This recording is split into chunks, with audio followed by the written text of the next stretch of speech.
Hey guys welcome to आम YouTube channel रे। आज आम गोटे लॉन्ग क्वेश्चन डिस्कसन करिबा +3 सेकेंड ईयर थर्ड सेम पई उद्दिष्ट कोर पेपर 6 इंटरनेशनल पॉलिटिक्स रो प्रथम यूनिट रो द्वितीय लॉन्ग क्वेश्चन।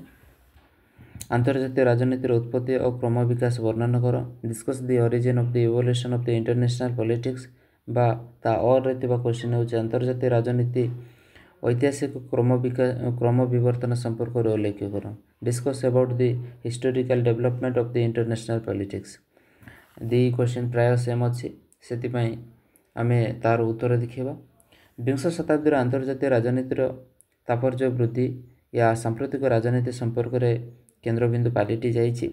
अंतर्जातीय राजनीतिर अर्थ बुझा पूर्व राजनीतिर कौन ए विषय जाना निहाती आवश्यक। समाजर अनेक गोष्ठी संगठन रही। ये गोष्ठी बा संगठन पृथक पृथक स्वार्थ बा उद्देश्य रही। ये स्वार्थ गुड़िक हासिल करने गोष्ठी गुड़िक मध्य जो प्रतियोगिता बा कंदल लगी रही है ताकू राजनीति कहते। राजनीति कहले तीनोटी जिनस को बुझाए। स्वार्थ साधन स्वार्थ हासिल कलह बा प्रतिद्वंदिता। 3 नंबर पॉइंट होची क्षमता। समाजर विभिन्न संगठन रही से गुड़िक स्वतंत्र उद्देश्य साधन संगठित होती। एकाधिक गोष्ठीर उद्देश्य साधन होते से स्वार्थ हासिल परस्पर मध्य प्रतिद्वंदिता अवतीर्ण होती। ये निज निजर क्षमता वृद्धि करते अक्षमतार प्रयोग करती। प्रथम से शांतिपूर्ण आलोचना मध्यम उद्देश्य साधन करने को चेष्टा करती एवं आवश्यक स्थल बल प्रयोग करती। एणु गोष्ठी गोष्ठी और संगठन मध्य संपर्क बुझाणा प्रतिद्वंदिता को राजनीति कहगले। अंतर्जातीय क्षेत्र में स्वाधीन राष्ट्र मानक माध्यम प्रतिष्ठित राजनीतिक संपर्क और प्रतियोगिता को अंतर्जातीय राजनीति कहुए। अंतर्जातीय राजनीति कहले राष्ट्र मानक मध्य क्षमता लगी रही कंदल को बुझाए। स्वार्थ साधन राष्ट्र मैंने बुझामणा को आदर नहीं था सत मात्र यह सफल नहले से अस्त्र धारण करने को बाध्य होती। राष्ट्रीय स्वार्थ साधन राजनीति को एठारे क्षमता और संघर्ष बा सहयोगर माध्यम ग्रहण करें। उत्पत्ति और क्रम विकास एक स्वतंत्र विषय वस्तु रूपे अंतर्जातीय राजनीति अध्ययन विंश शताब्दीर प्रथम 2 दशंधि मध्य आरंभ होता। यही दिगरे प्रथम यूरोपीय विश्वविद्यालय नेतृत्व नहीं 1919 मसीह प्राध्यापक आल्फ्रेड जिमर्स और सीके वेब्स नेतृत्व में वेल्स विश्वविद्यालय अंतर्जातीय राजनीति अध्ययन विधिवत प्रस्तुति आरंभ करथिला। प्रथमे या 3टी इतिहास विषय रूप अध्ययन करागला। ऐतिहासिक मैंने दिगरे आग्रह प्रकाश कले। यार उत्पत्ति और क्रम विकास प्रक्रिया को थॉम्सन 4टी पर्याय विभक्त कर। प्रथम पर्याय अंतर्जातीय राजनीतिर प्रथम विश्वयुद्ध पर्यंत लोकलोचन को आसीपारि नथिला। प्रथम विश्वयुद्ध पर्यंत लोकलोचन को आसी नाला। सर्वप्रथम विश्वयुद्ध पर ऐतिहासिक मैंने इतिहास एक विषय वस्तु रूपे गवेषणा आरंभ कले। से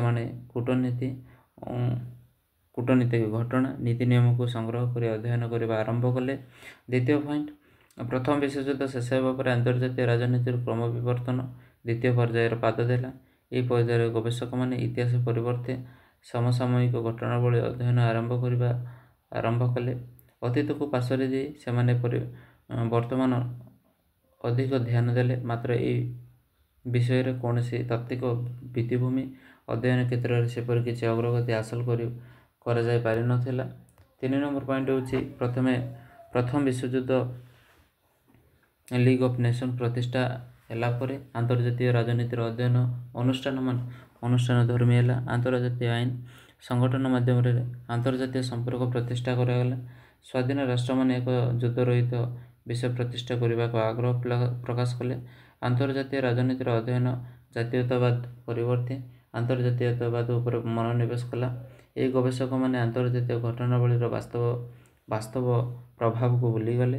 एणु अंतर्जातीय राजनीति प्रति विशेष प्रगति हो पारा नहीं। चतुर्थ पर्याय द्वितीय विश्वयुद्ध पर चतुर्थ पर्याय आरंभ है। यही पर्यायर विशेषज्ञ मैंने अंतर्जातीय राजनीतिर वैज्ञानिक अध्ययन आरंभ कले। द्वितीय विश्वयुद्ध समय जो सब भयानक क्षति କ୍ଷୟକ୍ଷତି ହୋଇଥିଲା ତାକୁ ଦେଖି ସେ ରାଷ୍ଟ୍ରଗୁଡ଼ିକର ଆନ୍ତର୍ଜାତୀୟ ଆଇନ ବ୍ୟବସ୍ଥା ଉପରେ ଆସ୍ଥା ହରାଇ ବସିଲେ। ସେଥିପାଇଁ ବିଶେଷଜ୍ଞମାନଙ୍କୁ ବିଶ୍ୱଯୁଦ୍ଧ କାରଣ ଏହାର ନିରାକରଣ ଉପରେ ବିଶେଷ ଧ୍ୟାନ ଦେଲେ। ସାର୍ବଭୌମ ରାଷ୍ଟ୍ର ବ୍ୟବସ୍ଥାର ଗୁରୁତ୍ୱ ହ୍ରାସ ପାଇଲା ଏବଂ ଆନ୍ତର୍ଜାତୀୟ ରାଜନୀତିର ଅଧ୍ୟୟନ ପାଇଁ ଆଉ ଗୋଟିଏ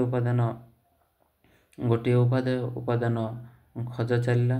ମାତ୍ର ଅଳ୍ପ କିଛି ବର୍ଷ ପରେ ପୁନର୍ବାର ବିଶେଷଜ୍ଞମାନେ ଅନୁଭବ କଲେ ଯେ ରାଷ୍ଟ୍ର ବ୍ୟବସ୍ଥା ଆନ୍ତର୍ଜାତୀୟ ରାଜନୀତିର ଏକ ମୌଳିକ ଆଧାର ରୂପେ ଏବେ ବି ତିଷ୍ଠି ରହିଛି। ଦ୍ୱିତୀୟ ବିଶ୍ୱଯୁଦ୍ଧ ପରେ ନୂତନ ରାଷ୍ଟ୍ରଗୁଡ଼ିକ ଅଧିକରୁ ଅଧିକ କ୍ଷମତା ବୃଦ୍ଧି ପାଇବାରେ ସମସ୍ତେ ବ୍ୟସ୍ତ ରହିଲେ, ନିଜର ଜାତୀୟ ସ୍ୱାର୍ଥ ସାଧନ ଲାଗି ଉଦ୍ୟମ କଲେ। ଏହାଦ୍ୱାରା ଆନ୍ତର୍ଜାତୀୟ ରାଜନୀତିର ପରିସର ବୃଦ୍ଧି ହେଲା ଏବଂ ପ୍ରତି ରାଷ୍ଟ୍ର ନିଜ ନିଜର ପ୍ରଭାବ ବିସ୍ତାର କରିବାକୁ ଯାଇ କ୍ଷମତାର ସଂଘର୍ଷରେ ସାମିଲ ହେଲେ। ରାଷ୍ଟ୍ର ମଧ୍ୟରେ ତିକ୍ତତା ବୃଦ୍ଧି ପାଇଲା, ବିଶ୍ୱଶାନ୍ତି ପ୍ରତି ବିପଦ ମାଡ଼ି ଆସିଲା। ବିଶ୍ୱ ରାଜନୀତିରେ ଯେଉଁ ମୌଳିକ ପରିବର୍ତ୍ତନ ଦେଖାହେଲା ତାହା ଆନ୍ତର୍ଜାତୀୟ ରାଜନୀତିର ଅଧ୍ୟୟନ କ୍ଷେତ୍ରରେ ଏକ ନୂତନ ଦିଗ ଉନ୍ମୋଚନ କଲା। ଆଣବିକ ଅସ୍ତ୍ରଶସ୍ତ୍ର ଉତ୍ପାଦନ ଯୋଗୁଁ ଯୁଦ୍ଧର ଭୟାବହ ବୃଦ୍ଧି ପାଇଲା ଏବଂ ସମଗ୍ର ମାନବ ଜାତି ପ୍ରତି ବିପଦ ଦେଖାହେଲା। ପରମାଣୁ ଅସ୍ତ୍ରଶସ୍ତ୍ର ପ୍ରସାର ଆନ୍ତର୍ଜାତୀୟ ରାଜନୀତିର ଅଧ୍ୟୟନ ପାଇଁ ଖୋରାକ ଯୋଗାଇଥାଏ। ଏହା ବ୍ୟତୀତ ସୋଭିଏତ ରୁଷ ଆମେରିକା ମଧ୍ୟରେ ଶତ୍ରୁତା, ଶୀତଳ ଯୁଦ୍ଧ ଆନ୍ତର୍ଜାତୀୟ ରାଜନୀତିର ଅଧ୍ୟୟନ ପାଇଁ ପରିସର ବୃଦ୍ଧି ହେଲା। ଏହାଦ୍ୱାରା ବିଶ୍ୱ ରାଜନୀତିରେ ୟୁରୋପର ପ୍ରାଧାନ୍ୟ ହ୍ରାସ ପାଇଲା, ମିଳିତ ଜାତିସଂଘ ଏବଂ ବିଶ୍ୱ ଶାନ୍ତି ଓ ସ୍ଥିରତାର ଧ୍ୱଜା ଉଡ଼ାଇଲା। ଆନ୍ତର୍ଜାତୀୟ ରାଜନୀତିର ପରିସର ଆନ୍ତର୍ଜାତୀୟ ରାଜନୀତିର କ୍ଷମତାର ଖେଳ, ରାଷ୍ଟ୍ର ମଧ୍ୟରେ କ୍ଷମତାର ହ୍ରାସ, କ୍ଷମତା ହାସଲ, ପ୍ରୟୋଗ ନେଇ ଯେଉଁ ପ୍ରତିଯୋଗିତା ଚାଲିଛି ତାକୁ ଆନ୍ତର୍ଜାତୀୟ ରାଜନୀତି କୁହାଯାଏ। ଏହାର ପରିସରକୁ ନିମ୍ନମତେ ଆଲୋଚନା କରାଯାଇଛି। ଏକ ବିବାଦ ହେଉଛି ରାଜନୀତିର ଅପରିହାର୍ଯ୍ୟ ଉପାଦାନ। ଆନ୍ତର୍ଜାତୀୟ ରାଜନୀତିର ପ୍ରକୃତି ଓ ପରିସର ସମ୍ପର୍କରେ ଅନୁଧ୍ୟାନ କରିବା ପାଇଁ ହେଲେ ସର୍ବପ୍ରଥମେ ଆମକୁ ରାଜନୀତିର ଅର୍ଥ ବୁଝିବାକୁ ହେବ। ଜଣେ ବ୍ୟକ୍ତି ଏକ ଗୋଷ୍ଠୀର ସ୍ୱାର୍ଥ ସାଧନ ପାଇଁ ଯେଉଁ ପ୍ରଭାବ ଜାହିର କରାଯାଏ ବା ଚାପ ପ୍ରୟୋଗ କରାଯାଏ ତାକୁ ରାଜନୀତି କୁହନ୍ତି। ଏକାଧିକ ବ୍ୟକ୍ତି ବା ଗୋଷ୍ଠୀ ଯେତେବେଳେ କୌଣସି ଲକ୍ଷ୍ୟ ହାସଲ ପାଇଁ ପରସ୍ପର ମଧ୍ୟରେ ବିବାଦଗ୍ରସ୍ତ ହୁଅନ୍ତି ସେତେବେଳେ ରାଜନୀତି ସୃଷ୍ଟି ହୋଇଥାଏ। ଠିକ୍ ସେହିପରି ରାଜନୀତି କ୍ଷେତ୍ରରେ ରାଷ୍ଟ୍ର ମାଧ୍ୟମରେ ବିବାଦ ସୃଷ୍ଟି ହୋଇଥାଏ ଏବଂ ଅନ୍ୟମାନଙ୍କ ପ୍ରଚେଷ୍ଟା ସତ୍ତ୍ୱେ ବି ଗୋଟିଏ ରାଷ୍ଟ୍ର କ୍ଷମତା ଅନ୍ୟ ଉପାୟରେ ନିଜର ଲକ୍ଷ୍ୟ ସାଧନ କରିବା ପାଇଁ କ୍ଷମତା ହୋଇଥାଏ। ଏହାକୁ ଆନ୍ତର୍ଜାତୀୟ ରାଜନୀତି କହନ୍ତି। ରାଜନୀତିର ତିନୋଟି ଉପାଦାନ ରହିଛି ଯଥା ଗୋଷ୍ଠୀଗୁଡ଼ିକର ସ୍ଥିତି, ଗୋଷ୍ଠୀଗୁଡ଼ିକ ମଧ୍ୟରେ ମତଭେଦ, ଏବଂ କିଛି ଗୋଷ୍ଠୀ ଅନ୍ୟକୁ ପ୍ରଭାବିତ କରିବାକୁ ଚେଷ୍ଟା କରିଥାନ୍ତି। ଏହି ଗୋଷ୍ଠୀଗୁଡ଼ିକ ମଧ୍ୟରେ ସ୍ଥାୟୀ ବୁଝାମଣା ପ୍ରତିଷ୍ଠା କରିବାକୁ ରାଜନୀତିର ଉଦ୍ଦେଶ୍ୟ। ରାଜନୀତି ବ୍ୟକ୍ତି ଓ ଗୋଷ୍ଠୀଗୁଡ଼ିକ ମଧ୍ୟରେ ଏକ ବିବାଦୀୟ ସମ୍ପର୍କ ଅଧ୍ୟୟନକୁ ବୁଝାଇଥାଏ। 2 ନମ୍ବର ପଏଣ୍ଟ ହେଉଛି ଆନ୍ତର୍ଜାତୀୟ ବିବାଦ ଏକ ଚିରନ୍ତନ ପ୍ରକ୍ରିୟା। ବିବାଦ ଓ ରାଜନୀତି ଅଙ୍ଗାଙ୍ଗୀ ଭାବେ ଜଡ଼ିତ। ରାଜନୀତି ବିବାଦୀୟ ପରିସ୍ଥିତି ଛାଡ଼ି ରହିପାରିବେ ନାହିଁ। ବେଳେବେଳେ ବିବାଦ ଅଧିକ ତୀବ୍ର ହୋଇପାରେ ବା କମ୍ ହୋଇଥାଏ, ମାତ୍ର ବିବାଦର ସ୍ଥାୟୀ ସମାଧାନ ହୋଇନଥାଏ। 3 ନମ୍ବର ପଏଣ୍ଟ ହେଉଛି ରାଜନୀତି କ୍ଷମତା ଏକ ସଂଘର୍ଷ ଅଟେ। କ୍ଷମତା ଏକ ସମ୍ପର୍କୀୟ ଶବ୍ଦ।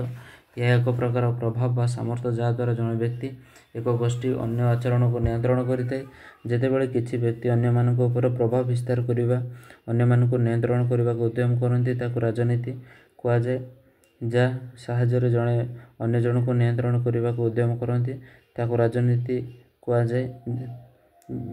ଯାହା ସାହାଯ୍ୟରେ ଅନ୍ୟ ଜଣକୁ ନିୟନ୍ତ୍ରଣ କରିଥାନ୍ତି ତାକୁ କ୍ଷମତା କହନ୍ତି। ରାଜନୀତି ଏହି କ୍ଷମତା ହାସଲ ନିମନ୍ତେ ଏକ ପ୍ରତିଯୋଗିତା ମାତ୍ର। ଆନ୍ତର୍ଜାତୀୟ ସ୍ତରରେ ସଂଗଠିତ ରାଜନୀତିକୁ ଆନ୍ତର୍ଜାତୀୟ ରାଜନୀତି କହନ୍ତି। ଏଠାରେ ରାଷ୍ଟ୍ର ମଧ୍ୟରେ ସହଯୋଗ ବୁଝାମଣା ଭିତ୍ତିରେ ସମ୍ପର୍କ ସ୍ଥାପିତ ହୋଇଥାଏ। ଏଥିପାଇଁ ଆନ୍ତର୍ଜାତୀୟ ରାଜନୀତିର 3ଟି ଉପାଦାନ ରହିଛି ବୋଲି ବିଚାର କରାଯାଏ। 1 ହେଉଛି ରାଷ୍ଟ୍ରୀୟ ସ୍ୱାର୍ଥ, 2 ହେଉଛି ବିବାଦ, 3 ହେଉଛି କ୍ଷମତା। ଗୋଟିଏ ରାଷ୍ଟ୍ର ନିଜର ରାଷ୍ଟ୍ରୀୟ ସ୍ୱାର୍ଥ ସାଧନ ପାଇଁ ଅନ୍ୟ ରାଷ୍ଟ୍ରକୁ ପ୍ରଭାବିତ କରେ ଓ ନିୟନ୍ତ୍ରଣ କରିଥାଏ। ଏଥିପାଇଁ ବୈଦେଶିକ ନୀତି ନିର୍ଦ୍ଧାରଣ କରିଥାଏ ଏବଂ ଗୋଟିଏ ରାଷ୍ଟ୍ର ଏହି ନୀତି ମାଧ୍ୟମରେ ଅନ୍ୟ ରାଷ୍ଟ୍ର ସହିତ ଘନିଷ୍ଠତା ବୃଦ୍ଧି କରେ। ସାଧାରଣତଃ ସ୍ୱାଧୀନ ରାଷ୍ଟ୍ରମାନଙ୍କର ଏହି ବୈଦେଶିକ ନୀତି ମାଧ୍ୟମରେ ବୁଝାମଣା ଆନ୍ତର୍ଜାତୀୟ ରାଜନୀତି କହନ୍ତି। ଆନ୍ତର୍ଜାତୀୟ ରାଜନୀତି ଅଧ୍ୟୟନ ବେଳେ ରାଷ୍ଟ୍ରଗୁଡ଼ିକର ବୈଦେଶିକ ନୀତିର ମୂଲ୍ୟାୟନ ହୋଇଥାଏ। ଏହାକୁ ଜାତୀୟ ଆଞ୍ଚଳିକ ଏବଂ ବିଶ୍ୱ ସ୍ତରରେ ଅଧ୍ୟୟନ କରିଥାଏ।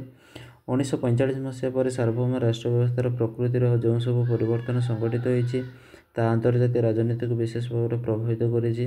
ଗୋଟିଏ ରାଷ୍ଟ୍ରର ଉଦ୍ଦେଶ୍ୟ କ'ଣ, ଆନ୍ତର୍ଜାତୀୟ ସ୍ତରରେ ଏହା ସଫଳ ହୋଇଛି କି ନାହିଁ ବିଫଳ ହୋଇଛି ତାହା କେବଳ ଆନ୍ତର୍ଜାତୀୟ ରାଜନୀତିର ଅଧ୍ୟୟନ ଦ୍ୱାରା ଜଣାଯାଇଥାଏ। ଏହା ବ୍ୟତୀତ ମାନବ ଜାତି ବିଶ୍ୱ ସ୍ତରରେ ସେ ରାଷ୍ଟ୍ରଗୁଡ଼ିକର ସମସ୍ୟା କିପରି ସମାଧାନ କରାଯାଇପାରିବ ସେ ସମ୍ପର୍କରେ ଆନ୍ତର୍ଜାତୀୟ ରାଜନୀତି ହିଁ ସୂଚନା ପ୍ରଦାନ କରିଥାଏ। 3 ନମ୍ବର ପଏଣ୍ଟ ହେଉଛି ୱେଷ୍ଟଫାଲିଆ ଚୁକ୍ତିର ପରବର୍ତ୍ତୀ ଅନ୍ତର୍ଦେଶୀୟ ବ୍ୟବସ୍ଥା ବିଷୟରେ ପରବର୍ତ୍ତୀ ସମୟରେ ଆମେ 3 ନମ୍ବର କ୍ୱେଶ୍ଚିନ୍ ଡିସ୍କସନ୍ କରିବା।